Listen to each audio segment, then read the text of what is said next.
Now, Sports Talk with Broads. Here's Hunter Brody. What's going on, everyone? That performance by Ben Simmons, I can't get it out of my brain. It was so dominant. It was so unreal.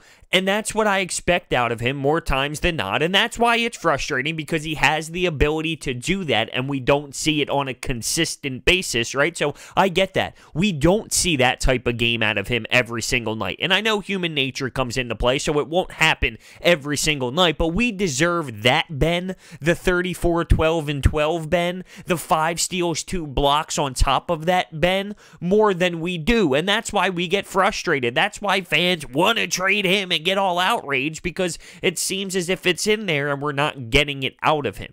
But it's in there. That's the moral of the story here. That's what matters. It is in there. Not everyone in this league has the ability to do what he did last game. There's only a few, there's only a handful that can dominate on both sides of the floor at so many different positions the way that Ben Simmons does. And I think just more time will help him learn that, and he will be capable of doing it more and doing it on more of a night-to-night basis. It just takes time, sadly, and people are not ready to hear that.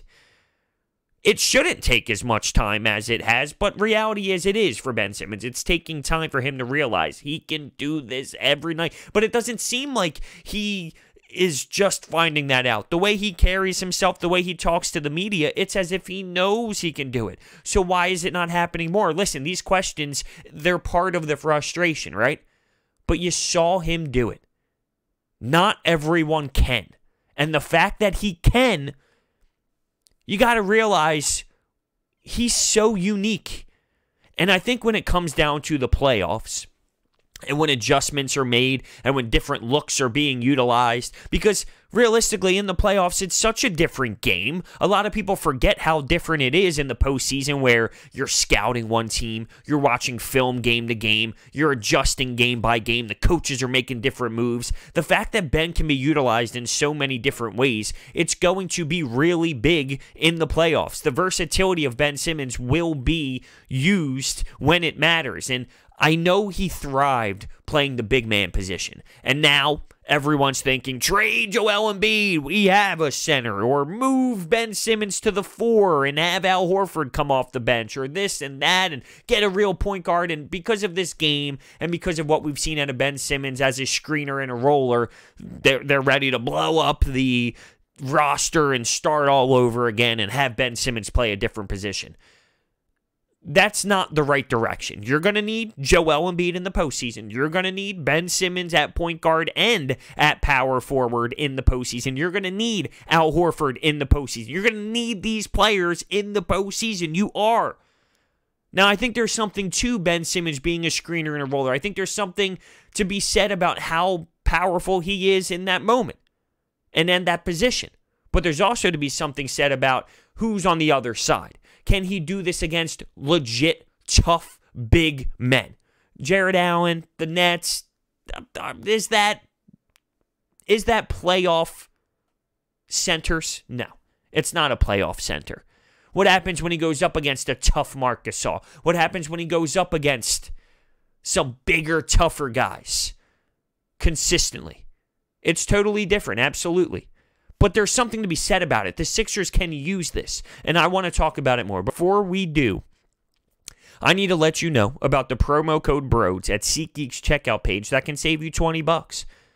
If you're trying to go to an event, a game, a concert, or anything else out there, if you use promo code BROADS at SeatGeek's checkout page, $20.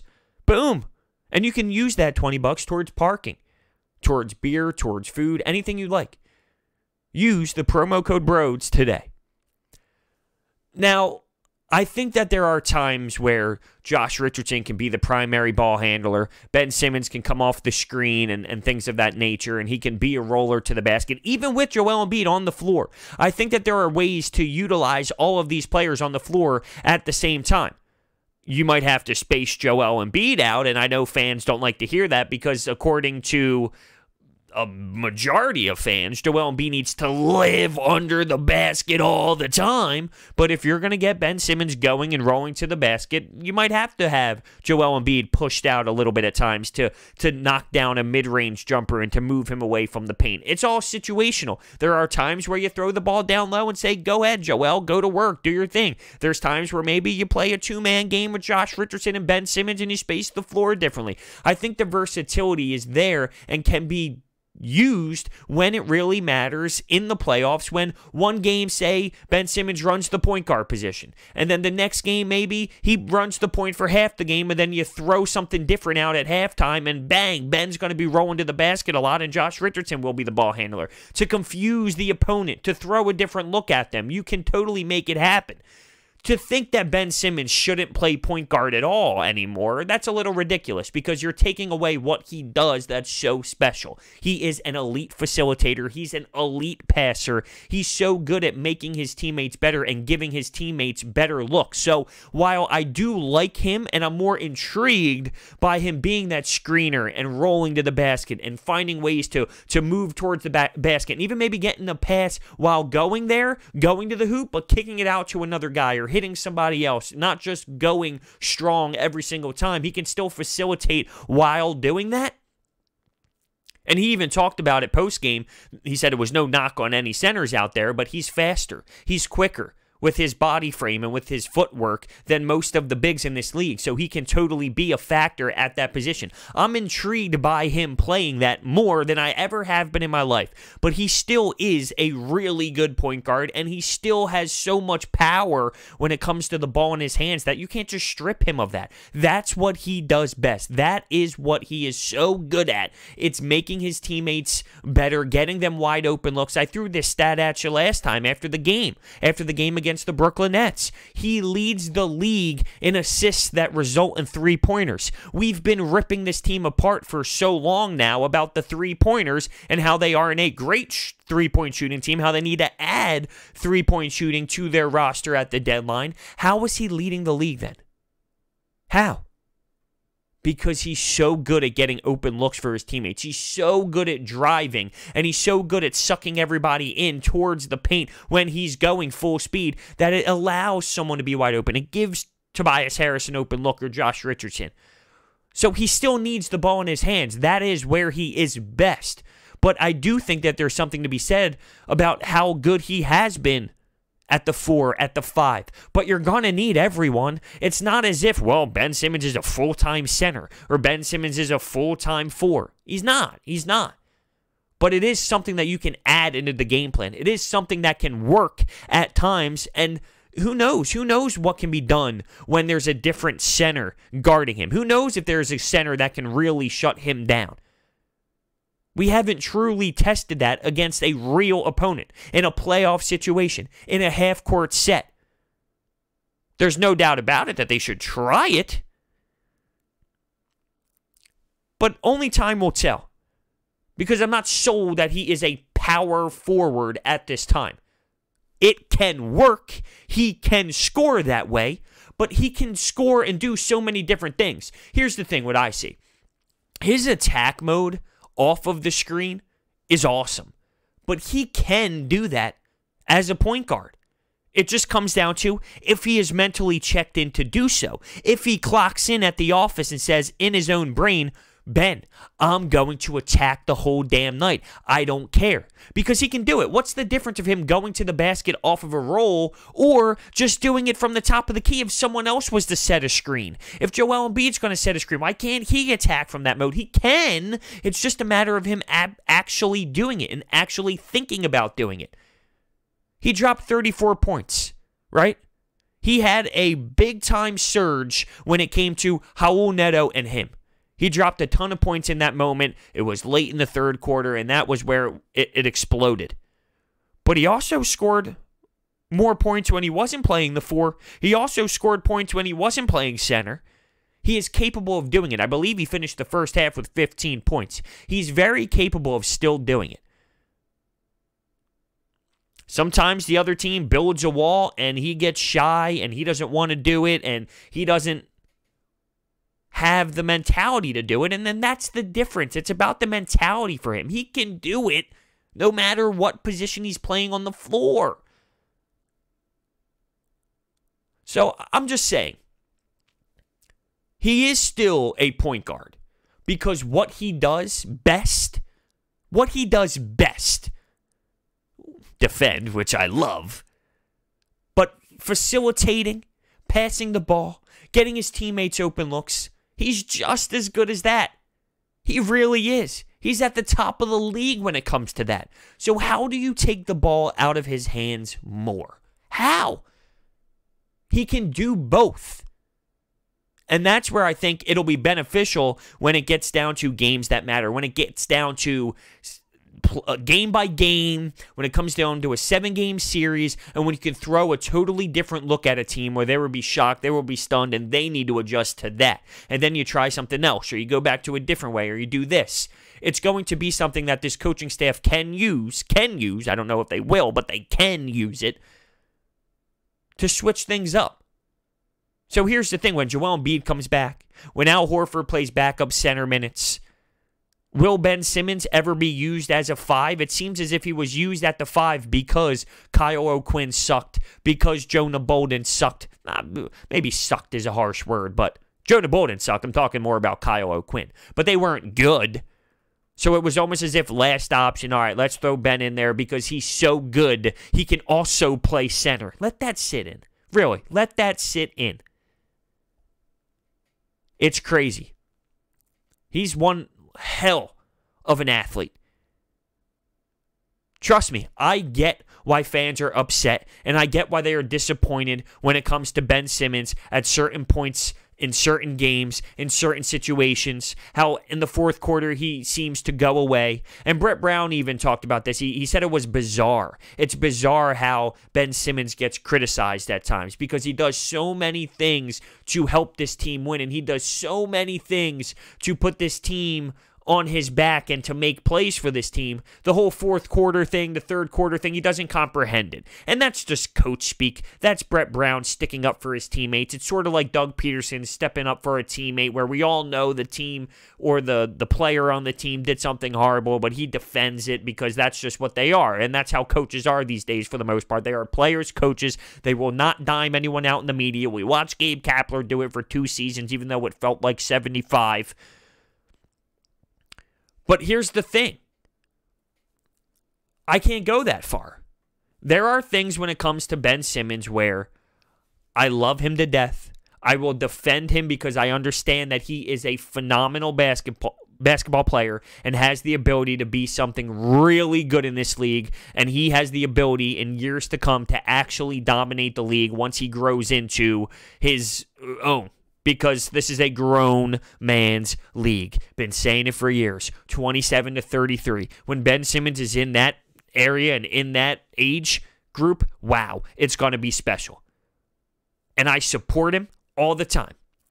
But there are some supporters that go over the line. Oh, he doesn't need to do this. He doesn't need to do this. We only focus on the one thing he can't do. He does so many other things well. While I agree with that, the one thing he doesn't do is still hurting the team. For as good as he is on everything else, and he really is good at a lot of things in this game, where most people are not to that level in so many different areas, the one that he doesn't do does hurt the team. So I always find myself in a position where if someone is praising Ben, I agree with them, but if they praise him too much, I tell him to tone it down. If someone is ripping Ben Simmons and saying it's time to trade him, I say you're crazy, you're nuts, I don't understand how you don't comprehend what Ben Simmons can do. I lean more towards the fan that understands his value and understands what he does, but there are some that reach the too much love where it's, hey, he's great and I know it, but there is something flawed about him that he needs to figure out to take his game to the next level, because he's just one thing away from being a complete beast in this league. There were 2 times that stood out to me where Ben had an opportunity to shoot a shot from the free throw line in rhythm. He stutter-stepped and tried to throw up this awkward layup high off the glass. And there was one where he stopped at the free throw line. 2 guys were on Al Horford, and he, instead of shooting it, he dumps it over the 2, gets it to Al, and Al puts in a layup. So they did score off of that, but in those moments, I can't get it. I just can't get it. And I love the kid. I really do. But dude, right? So I understand. But when you see his greatness, and you saw his greatness against the Brooklyn Nets, you have to be amazed. If you're a Ben Simmons hater, how can you watch that game and not see what we all see? He has the ability to take games over. He has the ability to step up. Since Joel Embiid has been out, he has been scoring points at will. He has been taking this team over. He's been putting the squad on his back. That's what good players in this league do. That's what they do. And once again, the defensive side of the floor is amazing. It's almost as if that 34, 12, 12, 5, and 2 stat line doesn't even tell it justice on what type of game he had. And think about that, because it was so remarkable. It was that good. Arguably his best game as a pro. Now, will we see that next game against Toronto? I don't know. I hope so. The Toronto matchup will be very interesting, because without Joel Embiid against an opponent like them on the road, it changes a lot. Now, I'm not giving the Sixers a free pass saying you're allowed to lose this game, but it does change a lot. When you're going up against another playoff team, a good team in this league, Joel Embiid's absence is huge. When you play the Brooklyn Nets, the Knicks, the Bulls, you don't really think about Joel Embiid because you should be able to slander that squad without somebody as dominant as Joel. But in a matchup like this, it absolutely changes the entire game. Defensively, offensively, it changes everything. I'm not giving them a free pass. I'm just saying I'm interested in how the Sixers are going to play. How is Al Horford going to play? How are they going to utilize Ben Simmons? Is Neto going to get run again? Now, I think Neto is because of how many points Ben scored when Neto and him played that 2-man game. I thought Neto had an awful game. He couldn't knock down a shot to save his life. But because Norvel Pell and that whole situation is what it is, he has 1 day left. 1 day left with the Sixers. I don't know if it's going to be utilized against the Toronto Raptors or not, or if they're going to save it. So if that's the case, and now Horford plays the 5, but he needs minutes off, and Jonah Bolden was not strong, and Kyle O'Quinn is what he is, maybe you will see Ben at the 5. I'm interested to see Ben at the 5 again for a spurt or two, just to see how he can match up against different players, different type of centers, against DeMarcus Gasol, against tougher opponents. But I'm just interested to see, how is this team going to play? Are they going to rise to the occasion? Are they going to be able to take down a team like Toronto on the road without their superstar? Is Ben going to be able to deliver? Is he going to put up another 20-point performance, close to a triple-double performance? Is this defense going to be as special as it has been? Is it going to be that way in Toronto? A building they struggle in all the time. They just can't win in Toronto. How about the bench play? Are they going to be able to knock down shots on the road? Everyone knows the bench plays better at the Wells Fargo Center. Every bench in the league plays better when they're home. I can't wait to see this matchup. I really can't. It's a test. It's a big test. It's sort of like what occurred against the Milwaukee Bucks at home on Christmas. A little different because you're not fully healthy. I get it. But it still will show the fan base what this team is all about. If they go into Toronto and lose a game by 3 points, they're in it, they're involved. I'm not trying to say I'd be satisfied with the win, but understanding what they don't have on the court and what the difference is with them on the court, I would feel better than if they just got blown out by 25 or 30 because I knew that they were involved without a guy like Joel Embiid. But I want them to go in there and win, of course, and I think that they are capable of doing it with the way that they're playing. It's not as if they've been dominating teams and crushing them through 4 quarters. It seems as if they go through the motions, they just play basketball, and then, oh, by the way, here's the 4th quarter. You might as well start playing defense. And that works against the Knicks and the Nets and things, but does it work against a team like Toronto? Their defense swarms players, and Matisse Thybulle is something else. When those two are out there, Ben and him, making things happen, along with Josh Richardson being good by the perimeter, and Al Horford being good in the paint. Now, it's not all the time, but sometimes down the stretch, he has been pretty damn decent over the last few games. If they are capable of shutting down their opponent, they are capable of putting together a run and winning the basketball game when needed in the fourth quarter if their defense plays the way that it has been. But I'll tell you what, Matisse Thybulle, it's ridiculous. It's ridiculous. I've never seen anything like it. Never. Now, when I talked about him during the draft, I said the dude just couldn't score. The guy could not shoot. It's not as if his form is broken, but he can't score. You look at his stat line, and it's 3 points, 4 points, 5 points, 6 points. It's in that range, right? And he misses threes. I know his three-point average was what it was, and it was high, but he's starting to consistently miss shots. I wasn't wrong about the assessment. He is capable of playing defense, but he can't score. And at the time of the draft, I wanted to score. Now, I would take him any day of the week once I saw how good his defense is, but I firmly believe that I don't think the Sixers knew he was this good at defense. This is eye-popping, jaw-dropping. I don't think anyone around the league knew how good his defense was, because if they did, they would have drafted him way higher than he was drafted. I think the Sixers are just as shocked as anybody else. I truly believe it. But I'll take him any day of the week. I wanted a shooter at the draft. I didn't want another guy who couldn't really score but could defend, because it seemed like we had so many of those type of players at the time. But he is so unique with his skill set. He's so active with his hands, his footwork, moving, staying with guys. And for him to get the cookies in so many different ways, whether it's over the top, whether it's underneath, it's wild. And I remember watching him play in Summer League. He would always come around the back. He would get beat on purpose almost, it seemed like, and he would reach over the back and block shots. And I didn't know how long that would work for. Players would find ways to maybe stop and put their body into him to cause a foul to be drawn or things of that nature, but he has perfected his style of defense, and it's amazing to watch. It's a difference maker. When he plays a ton of minutes and when he plays in the starting lineup, he changes the game without scoring the ball. It's a beautiful sight. From someone who takes charges at LA Fitness on Tuesday nights. That never happened once in my life, but if I did play LA Fitness basketball on Tuesday nights, I would be taking charges. So for someone who would, I appreciate it all the time. So we're going to need guys to step up. We're going to need Furkan Korkmaz to step up. We're going to need a 18-point performance out of Furkan in Toronto. I don't know if we can do the 3 of 11 game. We need a 5 of 7 game from 3. We need that. We're going to need Matisse to be active. We're going to need a good game out of Al, Josh Richardson. We're going to need it. And I can't wait to see how they do this. Because I think right now with the way they're playing, even though it's not pretty, they're winning games.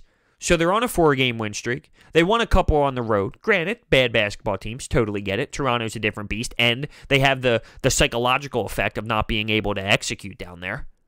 Or up there. Down there. Sheesh. Up there. We'll see how it goes.